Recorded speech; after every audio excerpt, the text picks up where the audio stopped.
السلام عليكم ورحمة الله وبركاته أصحابتي إذا فيسبوك إيو يوتيوب كآدي آدا يعني دين سلام يا وحن رجينا يا دمانتي إناد وعنتين أنك الحمد لله أنت أننا لجعشين ما أنت وحن إذين وذا برنامج قيمة له طبعا أنا قف كهاد ليا ما أركن لكن برنامج قيمة له إيو قف قيمة له أيان إذين وذا ما أنت هدي أن مرتدى إذا أن إذين برو ومقعيسة الشيخ محمود عبد الله علمي نحوي الشيخ محمود نحوي هدي أن صوب قابيو وقراص سوماليات waxa uu baraa afka aan iraahday luqadda Carabiga sidoo kale mataqana waa qoraa arrimaha mataqana bulshada ama arrimaha qoyska ayuu qoraa marka waliba sidoo kale wuxuu aad ugu takhasusay cilmiga dhaxalka laftirkiisa sheekha waxa uu ku sugan yahay magaalada Hargeysa waana sidoo kale macallin jaamacadeed sheekh maxamuud naxwe soo dhawow walaal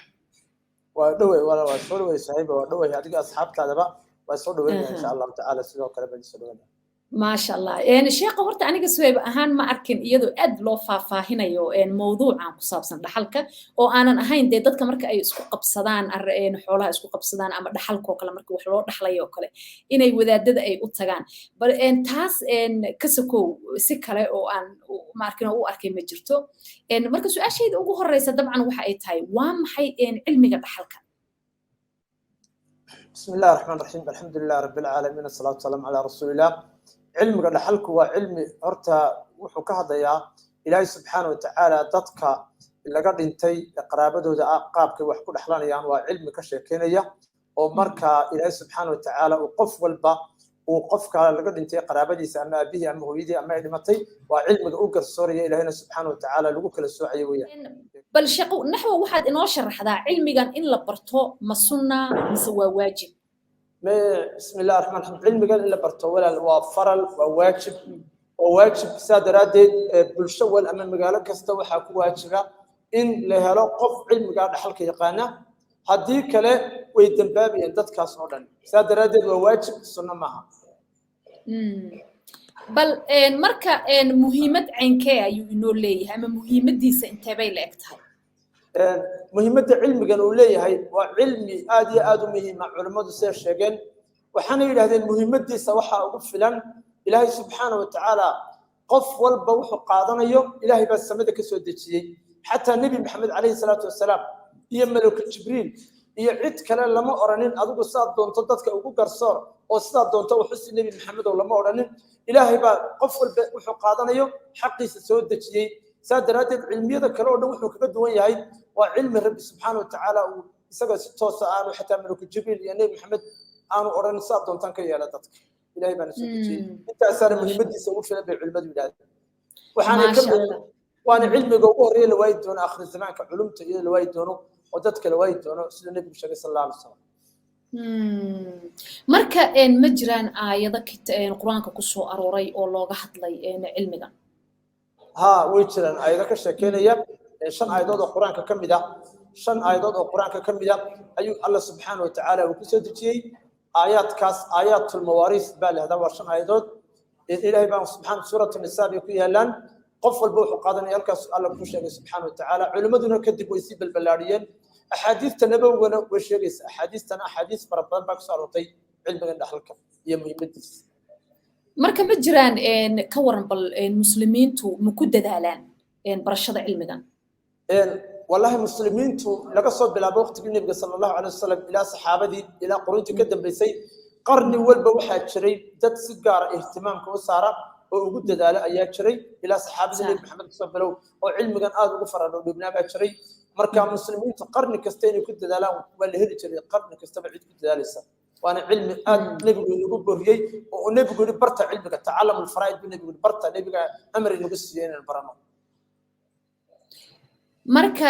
hadda su'aasha marka waxa iimaanaysa islaamka ka hor dadku wax ma dhaxli jireen islaamka ka hor zaman jaahiliga hadayna soo qaadano carabta oo kale oo diintu ku soo degtay way qaybsan jireen ha qofku markuu dhinto laakiin waxay qaybsan jireen qaab dulmi ah oo ragga waaweyn u baalasiin jiray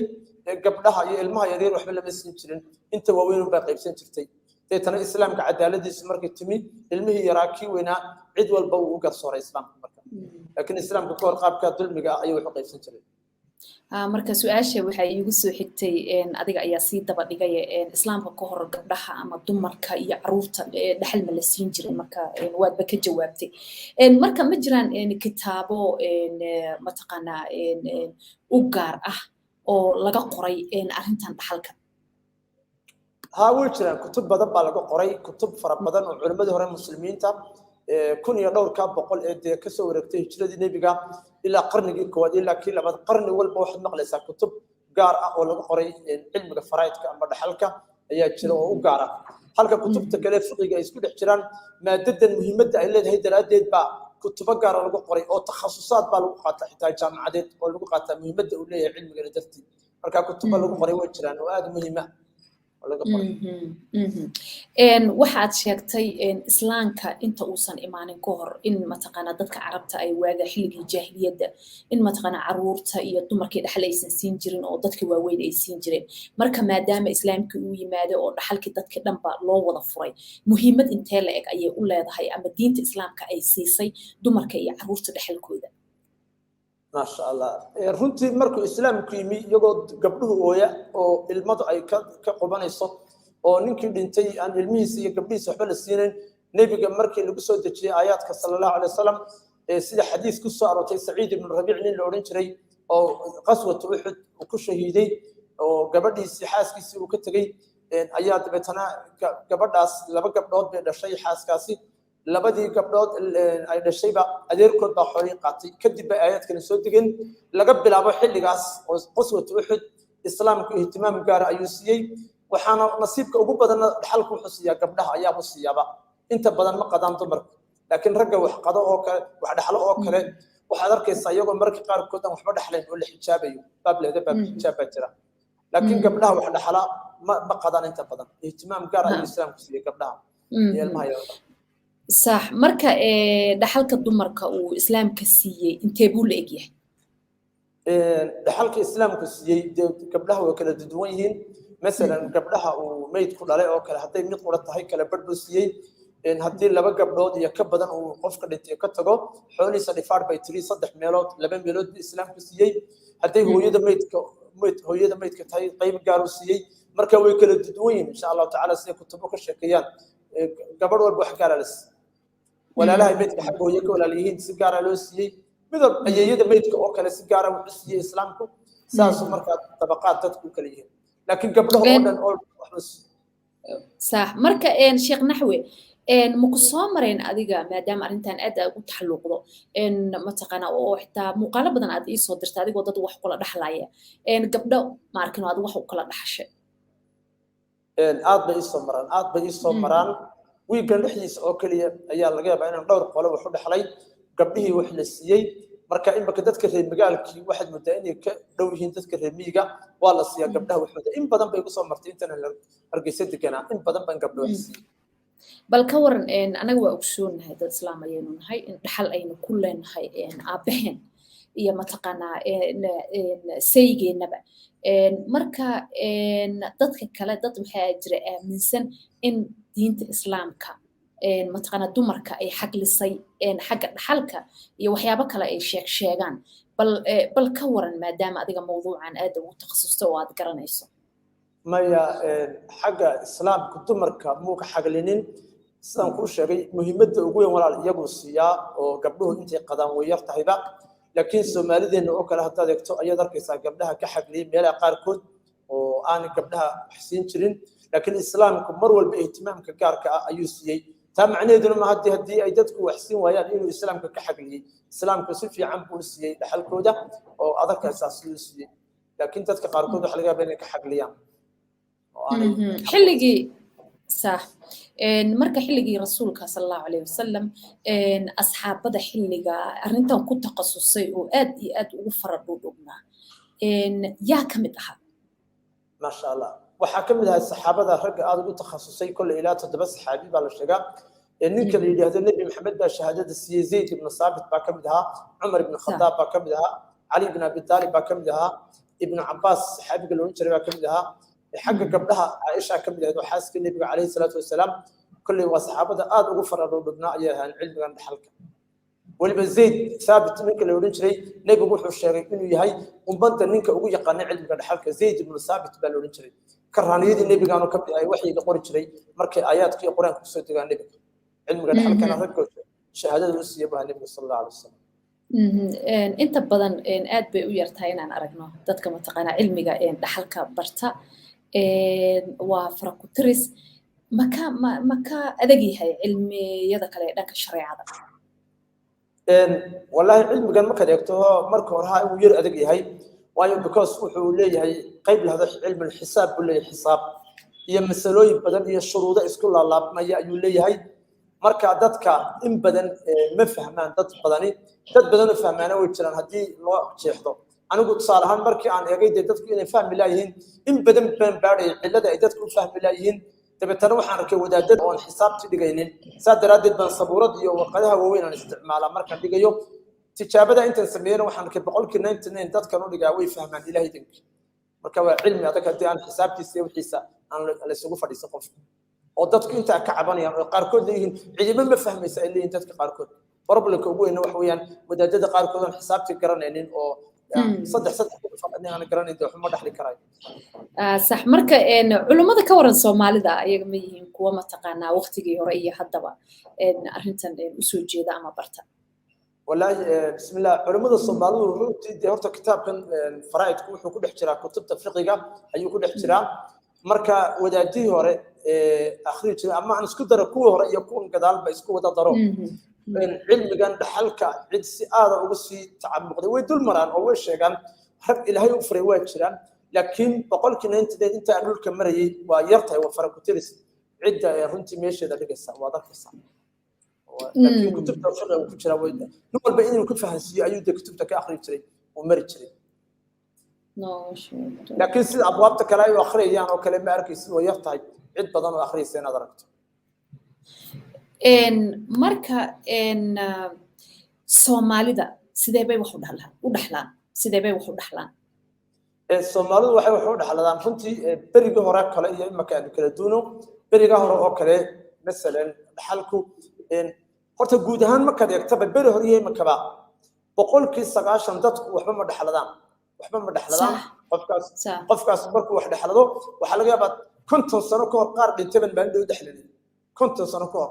marka way iska iloobi halkana la dhigi guriyihii xoolihii wuxuu ka tagayba wala iska waxba dhaxlin meena balona naga dhaf maxaad ka degdegaysaa dad tiraado alla dhaxlo marka 99% dadku waxba ma dhaxladaan uu yar yahay dhaxalku aad buu yar kuwa wax dhaxlada meelaha qaarkood gabdhaha waxba ma siin jirinba oo geel oo kala lama siiyo gabdhaha waaba lagu la dagaalamay dad tira gabdhaha maxaa sababa soo aabaheed ma lahayn oo dhaxalka soo wax kuma lahayn ha way kula haydo anigu waxba meelaha qaarkood samul jaaliga baa ka shabaana bal waxay ahayd mooy geel way wuxuu ahaa xoolo aad u qaali bariga hore la isku diriri jiray Soomaalidu isku leen jirtay la kala qaadi jiray saad maqashay saadaradeed ba gabdhaha looma ogolaan jirin geel in la siiyo lama siin jirin hatta meherka oo kale lama siin jirin gabdhaha oo geel lama siin jirin ari baa lagu bedeli jiray waxa loo jeedaa gabadh lama siin karo geel marka tusaale ahaan marka la mehersanayo hadii tusaale ahaan la yiraahdo meherkaadi waa 5 halaad yay marka dambe gabadha hadii ay dalbato meherkeeda yaa ari looga dhigay mise maya marka dambe marka hore waa lagu meherin meeqa geela qol halaad sax geel baa lagu meherin bariga hore imka ma badnay imka dollar iyo dahab iyo bedelay marka wax meerinayna marka waxa dhacaysay geel baa lagu meerin marka hore qaar baa 100 halaad lagu meerin jiray 20 halaad baa lagu meerin jiray meelaha qaar kood ari baa lagu meerin jiray marka imka geela kolka hore waa la iskaga meerin ninku igu meeriyo buu oran hadhow hadduu dhinto dhibtu barabku markaas imanaya oo leeyahay ma gabadh baan geel siinayna siinmayno ari ugu bedelay leeyahay adigu dad ilaahay u naxariisto de waa jira siinayaan laakiin majority-ga badanaa dumarka geel lama anaga bari qolaaba nagula dirtayba intaan reer gabdhahan soo siiya meherkoodii hadii kala dhaxlimaan Soomaalideen hore wax ma dhaxli jireen Soomaalida hore waxbay dhaxli jireen ariga oo kale baa la dhaxli jiray caadi baa loo qaymin jiray laakiin saan maqlay geelu ma badna dhaxalkiisa geelu ma badna meelaha qaar koodna imka ilaa hadda lama dhaxlo geel lama qaybiyo geel uu adag yahay Soomaalidu oo ku adkeyd beriga hore lama siin jirin gabdhaha waliba ka marka sax sheekna xawsi wada marka waxa way meelaha qaarkood iminka waa la dhaxlaa iminka magaalooyinka kale aan joogno guryaha dadku way dhaxladaan waa la dhaxlaa waa la siiyaa laakiin beriga hore dhibtu waxay horta geela ayaa u badnaa guud ahaan deesaanku ugu sheegay dhaxalku ma badnaba waxa laga yaabaa sanadkii oo dhan inay laba saddex misalo isoo marto dhaxala dadku aad waxba ma dhaxladaan xitaa kuwan guryaha way iskaga jiriyeen weligoodba laga yaabaa marka intaasoo qof ka daba dhintaan qofkii xoolaha lahaa kadib inay yidhaahdaan waxa la qayb ayaa dhici karta markaasna dumarkii lama siin jirin sax xoolaha nool xoolaha ariga waa la siin jiray lo'da oo kale waa laga yaabaa in la siin jiray laakiin dhibtu waa geela lama siin jirin geela qolo aanu berin halas iyo geela gacantun baanayna saarin aniga sheekh kalaan hayno waaba inala dirri gaadhayba waa maxay nimankiina xagga ka timaadeen wadayba xataa wuxuu nagu yidhi 80 sannadood man ayaan jiraa buu yidhi weli ma arag gabdho geel la siinayo 80 waa jiraa inta madaxii ka qaaday cimaamad laakiin sharciyan xagga islaamka sharciyan gabadha xoolaha maadaama uu aabaheed uu ka dhintay iyadaa laysoo maaha xaq way u leedahay inta ay u lahayd sharcan wuxuu leeyahay wixii gabadha lagu meheriyey sharcan waa waajib in la siiyo bil islaam lagamana duwan karo waxa lagu leeyahay meherka iyo waliba aabaheedna waxa ay ku lahayd haduu aabaheed dee ahaa nin geel badan ama mataqaana geel markaanu qaybinayno oo kale marka ugu horeysa su'aasha farasuun weydiina waxa weeyaan intaan aanan xoolihii qaybin meher ma ku lahayd baan raana hadii la dhahaa iskeera baan raana kadib baan xoolihiina aan dhaxala marka labada waxba ku leedahay marka hadii ay dhacdo gabadha in mataqaana geel loo diido ay dhaxalka ay u lahayd maxay sameeyaan marka dadka markaas cidaas maxay sameeyaan gabadha bedelkeeda ma wax kale siiyaan ma wax u qalma lacagtii geela mataqaana ku iibsan lahayd ayay ama u dhigantay geela ayay siiyaan maxay sameeyaan mise sideeda waxay yiraahdaan geelna kuma siinayna waxaan ku siinayna ma lahayd iska tag ma dadku wala way kala duwan yihiin nimanka baryahan dibadda diintina aad baa loo bartay way jiraan qaar yiraahdo sheekhow geel xitaa hadaan ahayn wixii qiimihiisa siiyana way jiraan qaar maaldoodaan u dhaxlaynayba على نيف intaan seeladii tagnay baa wuxuu ahaa baan ugu dhufanay ma garatay marka qaarkoodna waxay ari bay ugu bedelaan badan ari bay ugu bedelaan marka arigaas waxa dhici karta inay ku sargooyaan waa dhici karta inuu ka yaraadana waa dhici karta sheeqow ka waran waxa aad sheegtay in badana dadka aysan durbaba qofka marka uu dhinto aysan wax dhaxlin oo la iska joogo intaasoo sano la yiraahdo waxna ma dhaxlayna degdegsinyayna ma jirteen nin walba shaqadiisu haystaa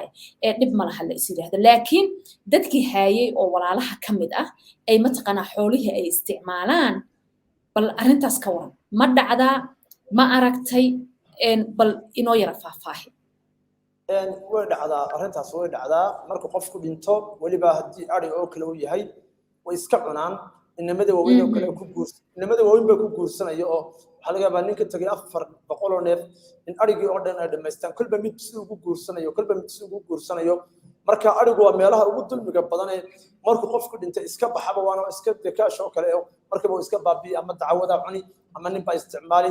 marka halkaas oo kale dulmiga ugu weyn baa dhacda deetana waxa dhacaysa xooliba in la dhameysto oo marka dambe waxoogaa neefaf geela oo la isku soo gaadho leehda war aynu u qaybino dadkii dhaxlayaasha ah marka way dhacdaa dulmiga weyn oo ka dhaca Soomaalida dhexdeeda aanay sin markaasoo kale maxaa dhacay xagga shariicada xagga sharciga islaamku wuxuu leeyahay way aasmiin qofkaasina dulmi bay ku xuneen qofka xoolihii aan la dhaxlin wuxuu leeyahay kitaabku ilaa qof walba wixiisa la siiyo lama isticmaali karo because kan waxbaad ku leedahay marka islaamku wuxuu leeyahay dulmi baad ku xuntay hadii xoolihii la dhaxli waayo way dad fara badan buu ka dhaxleeyay ilaahayna uu qorsheeyay subhanahu wa ta'ala marka dadka ayaga dhigta ka waran oo dhaho xoolihii sida hore aad ku sheegtayba ma taqaanaa ma taabanayno bal aan iska joogna cabaaro nin walba shaqo haysta teeba qayb badan iyo wixii in la soo dedejiyo oo la iska lagu kala baxo wallahi wuxuu leeyahay kitaabku wuxuu leeyahay waxa fiican marka qofku dhintaba in dhaxalkii la dedejiyo ayuu leeyahay kitaabka islaamka waayo naftani goor ay ka baxayso ma garanayno sidaa daraadeed fawran buu kitaabku leeyahay degdeg in loo qaybiyo dhaxalkii maadaama afooyin fara badan ay ku iman karto bas bay u dhiman karaan baxooliba waraaba cuni kara bahal baa cuni kara dambigeedii ya qaadaya sidaa daraadeed qofku markuu dhinto in marka dadkii qof walba xiisa la siiyo ayaa fiican runtii haddii dad waaweyn qaangaar yihiin ay dhahdaan ay suu keen jiraan waxoogaa dhib ma laha laakiin haddii carruur ilmo ku jiraan dad fara badan ku jiraan islaamku wuxuu leeyahay la dedejiyo dadkii alla siiyo waxaa jirta mararka qaar dadka inay yiraahdaan siiba gabdhaha markay wiilal ay la dhasheen inay dhahaan annaga maba rabnaba wiilasha ha qaataan ayagaa xaas leh aniga guri ayaan leeyahay nin ayaa i qabo ka waran taas ma noqonaysaa ma arrin soconaysaa mise waa qofka qasab inay qaadato dhaxalkeeda markay qaadato kadib ay siiso qofka ay siinayso way dhacdaa wallahi in badan baan dhacnay aragnay gabdho yidhi walaaladaya baan siinaynaa dhaxalkii marka qofkani waa xaq uu leeyahay xaqaagana waad ka tanaasuli kartaa haddaad walaalka u deysato haddaad cid kale u deysato adiga xaq u leh laakiin islaamku wuxuu leeyahay qofkani isagu xoolihiisa hadduu doonaya hala siiyo haddii kale dulmi baa laga qaadanaya marka way dhacdaa dad hablo fara badan oo yidhahda walaaladay baan u deysanay islaamkuna dhibka ma qaba haddii qofku xaqiisa ka tanaasulo xataa gabadha meherkeeda waa iska cafi kartaa dee meherkeeda waa dhaafi kartaa waa xaq ay leedahay wixii xaqaad leedahay waad ka tanaasuli kartaa maxaa kuugu adkaa inta aad ku jirtay arrintan meeqa sana ayaase ku jirtay wallaahi dhaxalka waxaan ku jiray in fara badan kolley 23 sannadood qiyaastii ilaa 23 sano waxbaan dhexlay habeen iyo maalin aanan dad dhintay ka sheekan karan maayo muddo ilaa 98kii wax dhinto maalin dad ummadda mutuman ka sheekeeyaan kala goraa gobolada oo dhan baan u maray Puntland Somaliland Soomaaliya meelo fara badan baan runtii maray marka in badan horta ilaahay dhib fara badan iguma keenin ilaahay subxaanahu wa tacaala way cilmiga markaad meeshiisa wixiisa iska habayso wax badan dhibtu waxay ka yimaadaan qofkii oo dhaxalkii xumeeyey ama wadaadkii oo si xun qaldan wax u dhaxlay markaasaa laga yaabaa inay dhib ka timaado laakiin wixii haddaad iska nidaamiso cilmiga dhaxalku waa cilmigan ugu jecelahayba in fara badan weli mas'alo qura igu timaad ma garanayo oo xataa khalad ka yimi ama cid igula dirtay alxamdulillah waa cilmigan ugu saaxiibsanahay xagga afgaran waagana ka waran dadka aad wax u kala dhaxlayso haddii ayaga dhexdooda is afgaran waaga qaar baa isku dhacayo oo masalan markii guryo oo kale ay tahay oo mid oranaya kanaysi mid leey guriga suuqa bartankiisa ku yaalaysi halkaas laga yaabo xoogaa muran inuu ka yimaado qarjajaciyo markii dhowr bahood yihiin oo kale iyo dhowr bahood markii yihiin inaad iska ilaalisaa la doonayo bah waliba dibbaadi kale ka shakisan tahay marka meelahaas oo kale dhibka iman karta taana waan xalinayo alxamdulillah dhib kuma timaado haddii way heshiin waayaan oo kale inaad gurigana la siiyo kanahan kitaabku wuxuu qabaa in loo qori tuurayo waqtiga nasiib qurco waa loo qori tuuraya marka ha sax ninka gurigaas qaadanayo marka waa waqtiga nasiib ha ninka qoriga qaadanayo warqadayr baan u dudubnaa guriga caynkaas mid wuxuu leeyahay guriga halkan raba mid haday kala qiimo badan yihiin oo kale oo isu keensan waayaan waxay noqonaysaa marka qaar kood waanu ka dhaxaysinaa waxaana qof walba intaas guriga ku leedahay iyo noqonaysaa adigu intaas ku $100 adigu $100 adigu qof walba intuu nisbadu ku lahaa baan u sheegnaa marka qaar kood qaar baa dib u celiya markii lacag la dabatana isaga dadkii qof walba xaqiisa u celinayo kan $4 lahaa mid baa u celinaya haduu jirada mid xoolo leh hadii kale way isugu jiraan oo in badan guriga inay isku haystaan baa laga yaabaa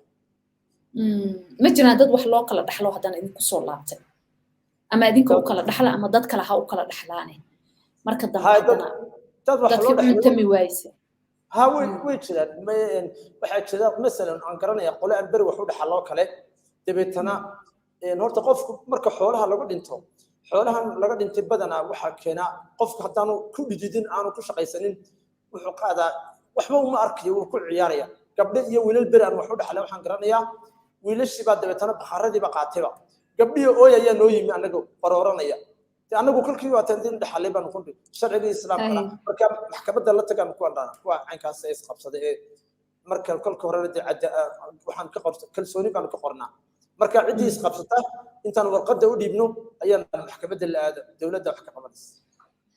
ما شاء الله آدي آدا أمها تسنتهاي الشيخ محمود نحوي برنامج كان كله هالكيسة يعني قصي وضي دونا وسؤالك كله أيام تقنا يعني شيخ ويدين دونا بس برنامج كله دولاي نفط القسمة هدي أديك السؤال بحلقة آد قبتنا شيخ وتسوي دين كرتاي وفرين أياد إيدا في كرتا أنا جاي ويدين إن شاء الله هدي عدد بدن آتيهن ما تقنا إن شاء الله مربان لايف يوتيوب كقبنا يا وديسو شيء جيسين إن شاء الله هدو إلهي آدي آدا أمها تسنتهاي الشيخ محمود نحوي سيد ونكسن برنامج كان نقل قيب قادته إيه وقت عن مسيسي إن شاء الله هدو إلهي رهدنا برنامج كلا أي مدبه كل مدونا واي ودنا ستة ناس هاي أدري يا أصحابنا كل سنة ساعات كلهم بسلامة والسلام عليكم ورحمة الله وعليكم السلام ورحمة الله وبركاته.